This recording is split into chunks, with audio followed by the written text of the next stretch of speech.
Hello प्यारे बच्चों, आशा करता हूँ आप सभी अच्छे होंगे, पढ़ रहे होंगे और बढ़ रहे होंगे। जैसा कि आप सब जानते हैं कि मैंने ऑलरेडी इस चैप्टर से जुड़े हुए 2 वीडियोस अपलोड कर दिए। ये इस वीडियो का तीसरा और लास्ट वीडियो है। ठीक है, इस वीडियो के बाद, इस क्लास के बाद ये चैप्टर पूरी तरीके से कंप्लीट हो जाए। अगर आपके मन में इस चैप्टर से जुड़ा हो कोई भी डाउट हो तो आप कमेंट बॉक्स में मेरे से पूछ सकते हैं, मैं उस डाउट को क्लियर कर दूंगा। ठीक, तो जैसे कि आप जानते हैं कि हमने लास्ट क्लास हमारा जो खत्म किया था वो कौन से टॉपिक पे खत्म किया था, एक बार बताओगे प्यारे बच्चों मेरे को? तो वो टॉपिक था कौन सा? यहां तक हमने कंप्लीट कर लिया था ना, नगर एवं व्यापार तक हमने कंप्लीट कर लिया। यहीं से हमें अपनी क्लास शुरू करनी है। ठीक, तो सबसे पहले नए नगर एक करके आपकी किताब में टॉपिक होगा। तो अब देखोगे कि 6ठी शताब्दी ईसा पूर्व के आसपास ना उपमहाद्वीप में कई सारे नगरों का उदय हुआ। जैसे आप देखोगे जितने भी महाजनपद थे उन सभी की राजधानी नगर के रूप में विकसित हुई। ठीक है, जैसे कि पाटलिपुत्र एक नदी मार्ग पर स्थित थी, उज्जैनी करके एक है ना जगह है, ठीक, नक्शे पे देखेंगे भूतल मार्ग पर स्थित थी। मथुरा जो है भाई वो सांस्कृतिक, व्यावसायिक, राजनीतिक गतिविधियों का एक केंद्र था। ऐसे करके ना कई सारे नगर हमें देखने को मिले। एक नगर पुहार भी है भाई, पुहार एक नगर है। ये सारे नगर आप देखेंगे, इन सभी को आप नक्शे पे ढूंढने की कोशिश करेंगे। तो अब देखो भाई, सिंपल सी बात है, नगर है तो नगरीय जनसंख्या भी होगी, होगी कि नहीं होगी? तो उस नगर जनसंख्या में एक तो वर्ग था संभरात वर्ग, जैसे कि मैंने बता दिया अमीर और शक्तिशाली वर्ग, और दूसरा था शिल्पकार। अब हम जानते हैं अमीर और शक्तिशाली वर्ग क्या करेगा? बहुत महंगी महंगी चीजें इस्तेमाल करेगा, बढ़िया बढ़िया चीजें इस्तेमाल करेगा, और उन बढ़िया बढ़िया चीजों को बनाने का काम कौन करेगा? शिल्पकार करेगा। अब वहां पर सम्राट वर्ग था, ये कैसे पता चलेगा? ये पता चलता है पुरातात्विक स्रोतों से, और पुरातात्विक स्रोतों में सबसे पहला स्रोत क्या है? उत्तरी कृष्ण माजरित पात्र। तो भाई ये एक बहुत ही उत्कृष्ट किस्म के मिट्टी के कटोरे हैं और थालियां हैं जिन पर चमकदार कलाई चढ़ाई जाती थी, ये मिला है हमें। इसके अलावा व्यवसाय अगर मैं बात करूं, शिल्पकारों के बहुत सारे व्यवसाय मिले हैं, जैसे बुनकर, लिपिक, बढ़ई, कुम्हार, स्वर्णकार, लोहकार, अधिकारी आदि, जो ये दर्शाते कि उस समय वहां पर बहुत सारे अलग अलग भिन्न भिन्न किस्म के व्यवसाय भी, जैसा कि मैंने बताया भाई, चीजें बनाने वाले यानी कि उत्पादक और आपके शिल्पकार, ठीक है, ये अपने अपने संघ बना लेते थे, अपने अपने ग्रुप बना लेते थे। जैसे आप मजदूर संघ आजकल देखते होंगे, और इन ग्रुपों को बोला जाता था श्रेणी। क्या बोला जाता था बेटे? श्रेणी बोला जाता था। उसके बाद अब हम देखते हैं कि भाई उपमहाद्वीप और उसके बाहर का व्यापार। अब सिंपल सी बात है, नगर है तो व्यापार तो होगा, नगर की तो विशेषता ही है व्यापार। तो अगर नगरों की बात करूं, ठीक है, तो भाई जल मार्ग से भी होता था और स्थल मार्ग से भी होता था। ठीक है, इनका जाल बिछा हुआ था। अगर व्यापारिक संबंधों वाले क्षेत्रों की बात करूं तो भाई अरब सागर से उत्तरी अफ्रीका तथा पश्चिमी एशिया तक फैल गया था। वहीं बंगाल की खाड़ी से चीन तथा दक्षिणी पूर्वी एशिया तक ये व्यापार फैला हुआ था। आशा करता हूं कि आपको ये बात समझ आई होगी कि व्यापारिक संबंध वाले जो क्षेत्र थे, यानी कि अरब सागर से कैसे उत्तरी अफ्रीका और पश्चिम एशिया तक व्यापार फैला, वहीं बंगाल की खाड़ी से चीन तथा दक्षिणी पूर्वी एशिया तक ये व्यापार फैला। मैं आपको इसको एक बार ना नक्शे से समझाता हूँ, ठीक है, थोड़ा सा रुकिए। जैसे कि आप जानते हैं कि भाई ऐसे करके हमारा इंडिया है, हम सब जानते हैं, यहाँ पर अरब सागर है, यहाँ तक बात क्लियर है आपको, और यहां पर है बंगाल की खाड़ी, है कि नहीं? फिर हमको पता है यहाँ कहीं ऊपर चीन है, यहाँ पर है ना दक्षिणी पूर्वी एशिया है, ऐसे ही है, बिल्कुल क्लियर है बात, है ना, पूर्वी एशिया है ऐसे करके, यहाँ पे हमारा अफ्रीका है, यहाँ पर हमारा पश्चिम एशिया है, ऐसे ही है।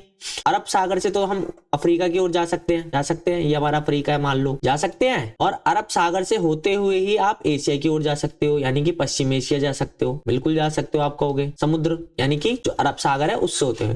वही अगर मैं बंगाल की खाड़ी की बात करूं तो यहाँ से होते हुए आप चीन जा सकते हो, चीन की ओर जा सकते हो, और यहीं से होते हुए आप दक्षिण पूर्वी एशिया की ओर या फिर पूर्वी एशिया की ओर जा सकते हो। क्या ये बात यहां तक समझ में आई कि कैसे व्यापार हो रहा है ना भारत से? देखो, अब समुद्री व्यापार तो ठीक है भाई, अब जब समुद्री व्यापार हो जाएगा, जैसे मान लो ये समुद्री व्यापार हो गया, समुद्र के भाई तटों तक तो सामान आएगा, उसके बाद क्या? उससे आगे तो चीजें जानी चाहिए ना। तो स्थल मार्ग या फिर भूमार्ग की मैं बात करूं तो पैदल और बैलगाड़ी और घोड़े और खच्चरों के दल वाले व्यापारी वर्ग होते थे। ये क्या करते थे? सामान को लेते थे और सामान को एक जगह से दूसरी जगह पर पहुंचा दिया करते थे। इसके अलावा जो है धनी व्यापारियों का है, व्यापारियों के लिए एक शब्द इस्तेमाल होता था, क्या है ये? मस्तुआ। ठीक, प्राकृत भाषा में इसको सतवाहा बोला जाता है, और शेटी शब्द का भी इस्तेमाल किया जाता है। अगर मैं वस्तुओं की बात करूं तो बहुत सारी वस्तुएं हैं जिनका निर्यात किया जाता था, नमक, अनाज, कपड़ा, धातु और उससे निर्मित वस्तुएं, पत्थर, लकड़ी, जड़ी बूटियां जैसी वस्तुएं। रोमन साम्राज्य में तो काली मिर्च, मसाले और कपड़े निर्यात होते थे। तो ये सारी चीजें हम लोग भेजते थे। ठीक है, इस वजह से ही भारत में बहुत सारा धन उस समय था। आगे चलते हैं भाई, अब बात करते हैं, आपका टॉपिक है 6.4, ठीक है, सिक्के और राजा, यानी कि इस वाले टाइम में, ठीक है, 600 ईसा पूर्व से 600 ईस्वी के बीच बहुत सारे शासकों ने अलग अलग सिक्के जारी करे। तो कौन से राजा ने किस सिक्के को जारी किया उसके बारे में।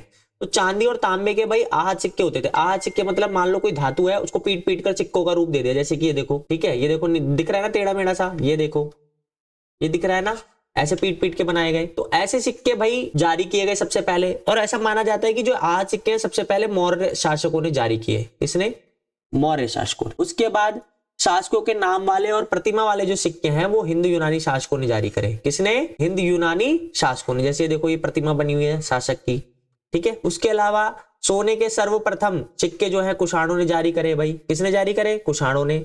और सबसे शुद्ध और भव्य सिक्के जो है सोने के वो गुप्त शासकों ने जारी करे। किसने? गुप्त शासकों ने। जैसे कि चित्र बना हुआ है, ठीक। एक कबीला है योध्य कबीला। कौन सा कबीला बेटे? योध्य कबीला। इन्होंने भी सिक्के जारी करे, ठीक है। तो इससे पता चलता है कि कबीला व्यापार में रुचि रखता था, ठीक। आप सबको ही बताना है कि ये व्यापार, ये जो कबीला है ये कहां पर था, कौन से भारत के कौन से राज्य से संबंधित था। अब है 6ठी शताब्दी ईस्वी से सोने के सिक्कों में कमी आना शुरू हुई। अब इसके पीछे क्या कारण थे, ये बहुत है ना, ये बार बार पूछा जाता है, इसको थोड़ा सा ध्यान से समझेंगे। तो सबसे पहला रीजन दिया जाता है कि दूरवर्ती जो व्यापार था ना उसमें कमी आई।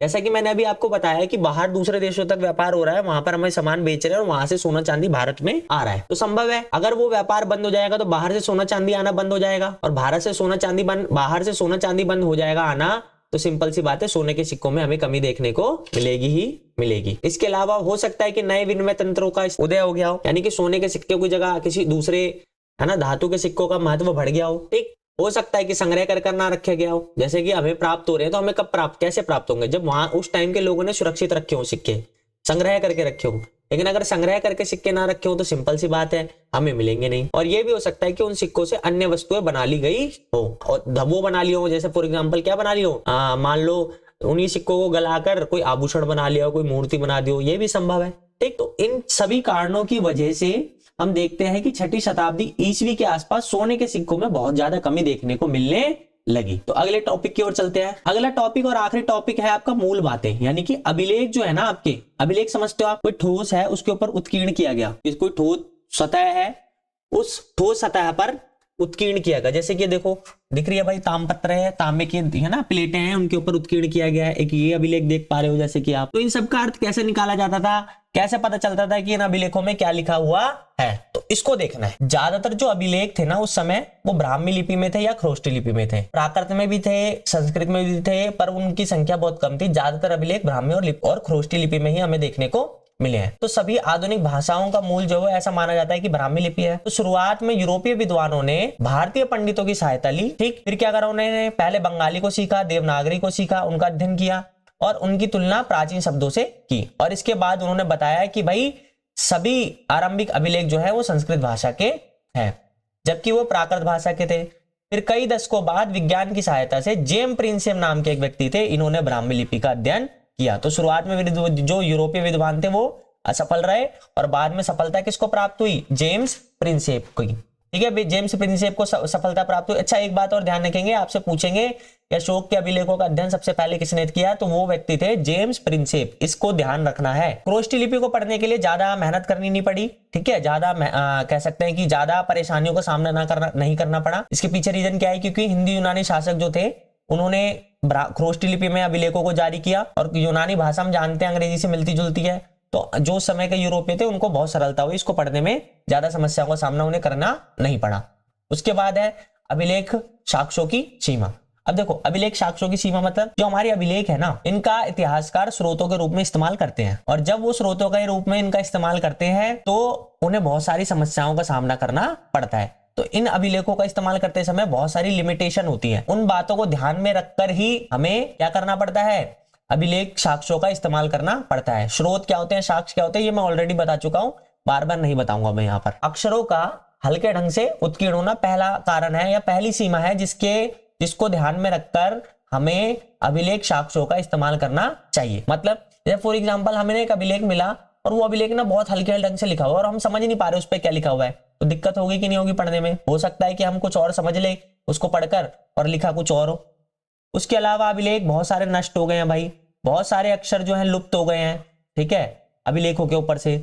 हो सकता है कि जो अभिलेख में लिखा हो उनका वास्तविक अर्थ हम ना समझ पाए, हमें लग रहा हो कुछ चीज लिखी हुई है वो राजनीतिक तौर पर बहुत महत्वपूर्ण है, ठीक है, लेकिन हो सकता है कि वो आर्थिक रूप से महत्वपूर्ण हो, ये भी संभव है, सामाजिक रूप से महत्वपूर्ण हो। तो अर्थ समझना भी परेशानी वाला विषय है। उसके अलावा अभिलेखों की जो संख्या है वो बहुत कम है भाई, बहुत ज्यादा अभिलेख नहीं मिले हैं, तो कम संख्या मिली है और उनको इतना है ना, हम कैसे मान लें कि जो इसमें इंफॉर्मेशन दी गई वो सही हो। इसके अलावा राजनीतिक अर्थ जो है, उसके अलावा राजनीतिक और आर्थिक अर्थ को अधिक महत्व देना।